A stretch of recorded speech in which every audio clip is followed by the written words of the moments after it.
Behold the latest military news update. This is AFP Community News, hosted by Rob Suzon every 12 noon, Mondays to Fridays. Only here on DWDD Armed Forces Radio. One AFP for a stronger Philippines.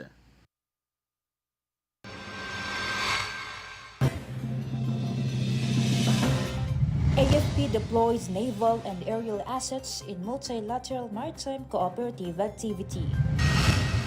Authorities arrest two NPA rebels with warrants for murder and rebellion in Davao. COC filing for 2025 elections starts today. Fuel prices up again.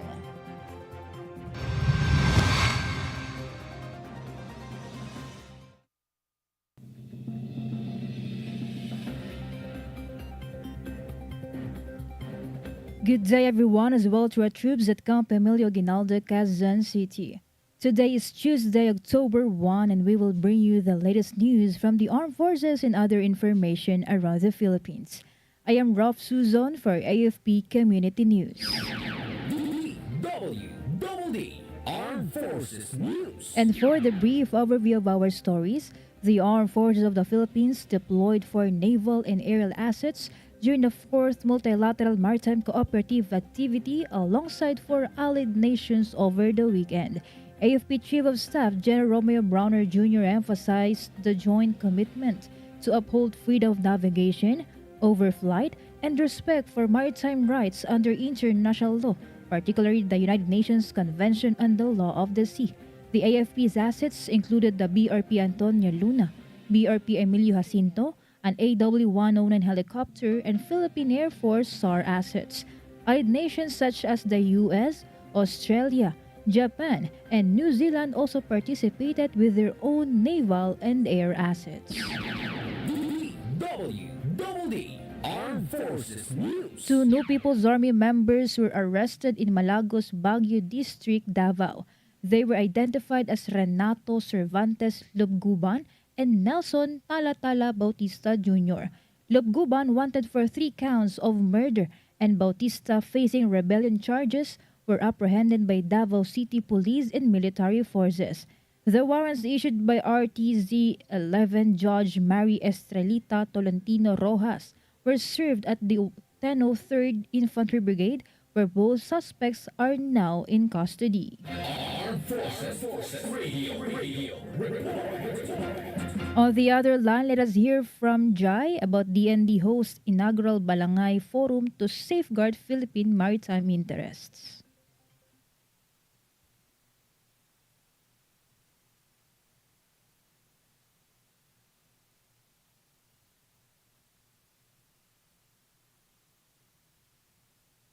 Barangay Forum at Camp Aguinaldo, Quezon City.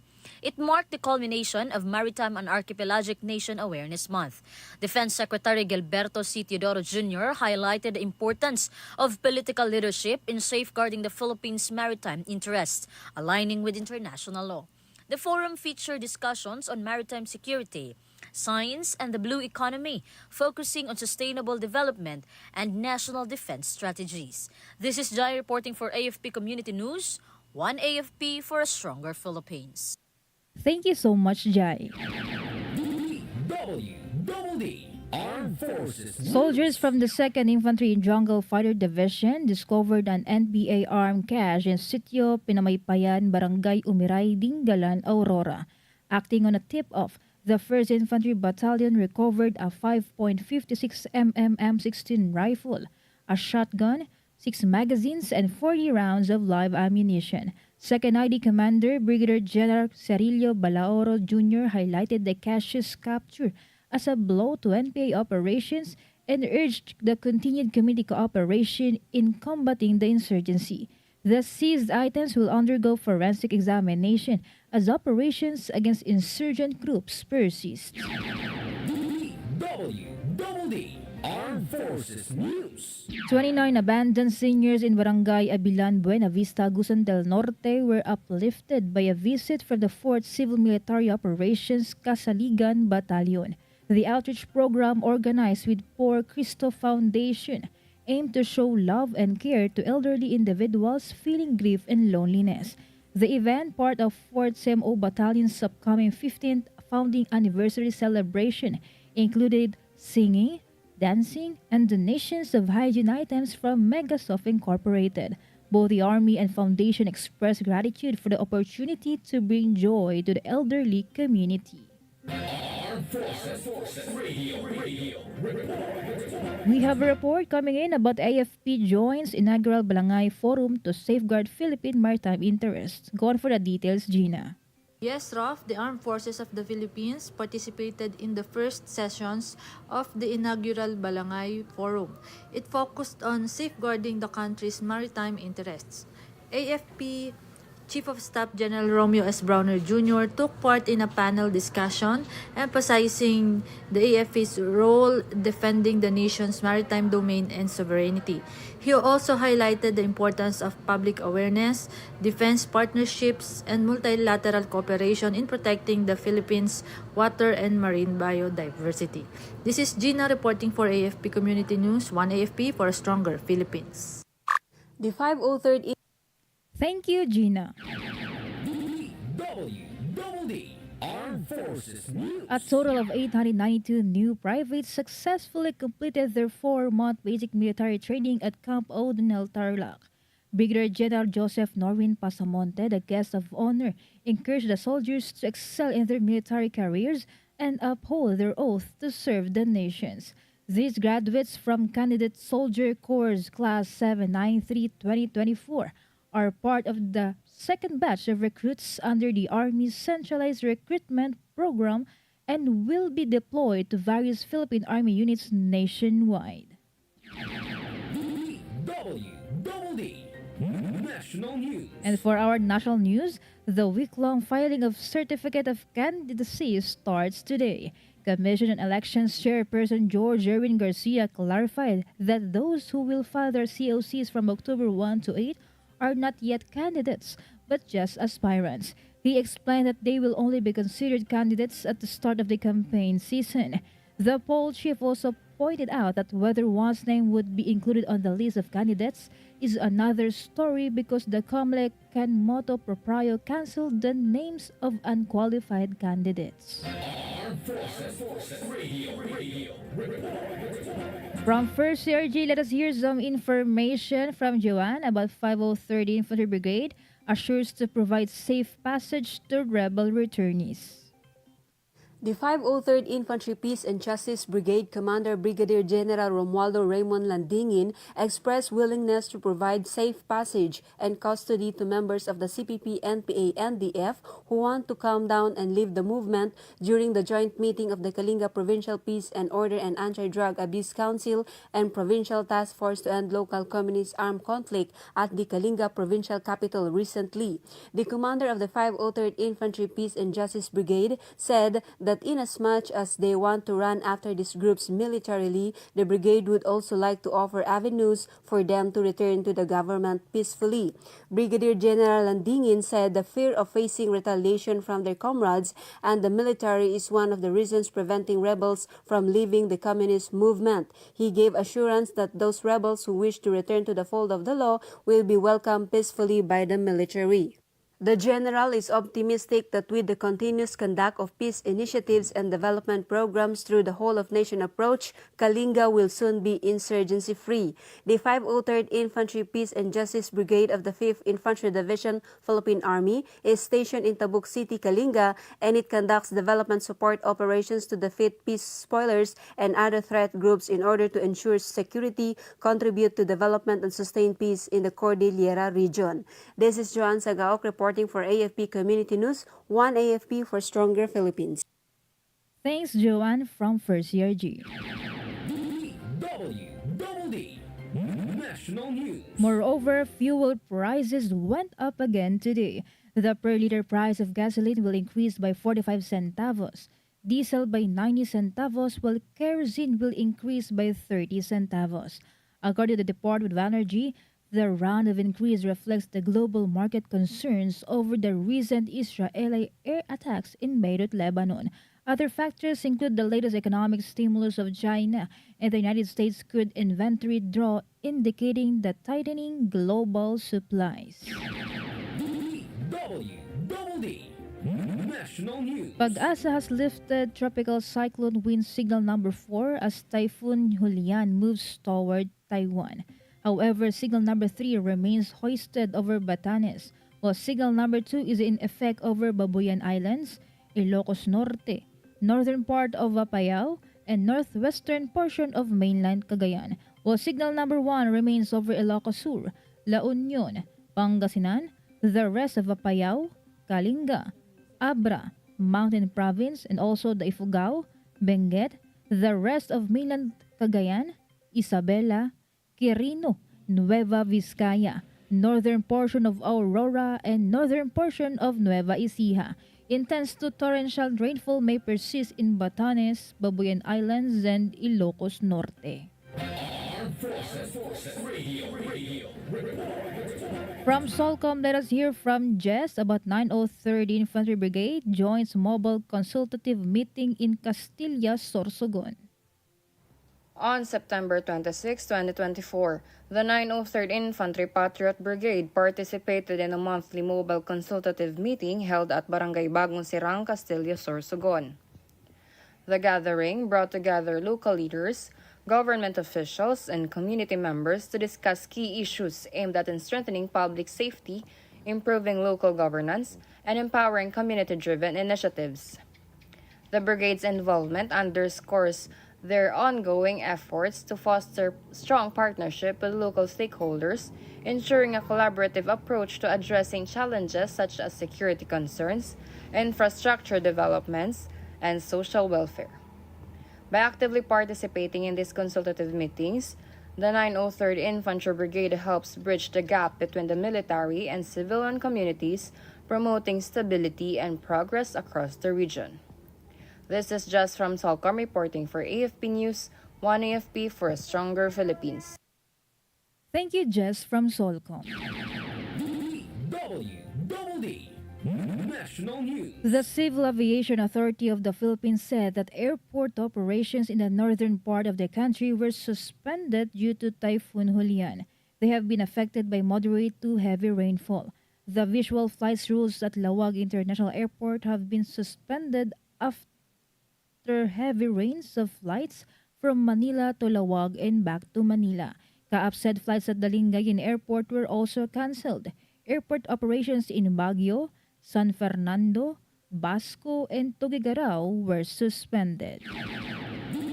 DWDD National News. Classes remain suspended in parts of northern Luzon as Typhoon Julian moves away from the Philippine area of responsibility. Classes on all levels in public and private schools in Ilocos Norte remain suspended. Also extend class suspension at all levels in public and private schools were the provinces of Ilocos Sur, La Union, and Pangasinan. Meanwhile, in Batanes and Abra, classes at all levels in public and private schools, including us, were suspended. Armed Forces Radio. Let us hear more updates from Beth Tanyete about 8ID installs its new acting commander. The Philippine Army appointed the new acting commander of the 8th Infantry Stormtroopers Division and a change of command ceremony at Camp Vicente Lucban, Samar. Lieutenant General Roy M. Galido, Philippine Army Commanding General, led the ceremony with Brigadier General Perpecto Pipinep Redondo replaced Major General Camilo Z. Ligayo. Major General Ligayo, who will lead the 8th Infantry Division since 2022, retired after early 35 years of service. Moreover, Lieutenant General Galido commended both officers for their service and dedication. This is Beth Tanetti reporting for the AFP Community News, one AFP for stronger Philippines. Thank you, Beth Tanyete. DWDD National News. For other development story, President Ferdinand Marcos Jr. said he has two candidates for the next Secretary of the Department of the Interior and Local Government. The ILG Secretary Benhur Abalos is expected to file his certificate of candidacy for Center for the upcoming midterm elections. The chief executive, however, declined to disclose their names. He explained that he does not want Abalos to feel that they are already pushing him out and would just announce his replacement after he filed his COC. DWDD National News. The Department of Agriculture has implemented a temporary ban on the importation of domestic and wild birds as well as poultry products from European countries. This follows an outbreak of avian influenza in France.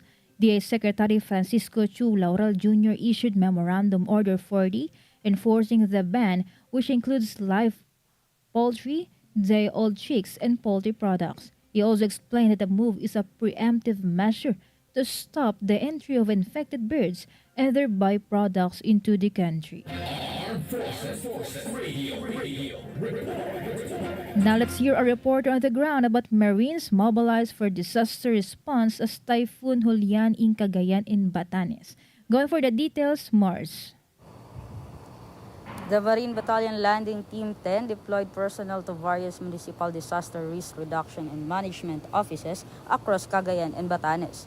The Marines were positioned to provide immediate assistance and respond swiftly to affected communities.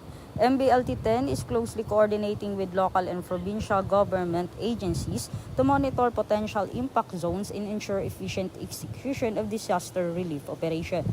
The unit remains on high alert, ready to assess and mitigating the effect of typhoon on local residents.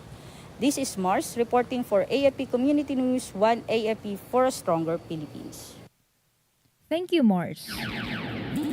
DWDD National News. And moving on to another story, there will be no extension of the October 15 deadline in the downgrading of the work visas of foreigners working for Philippine offshore gaming operators or POGOs.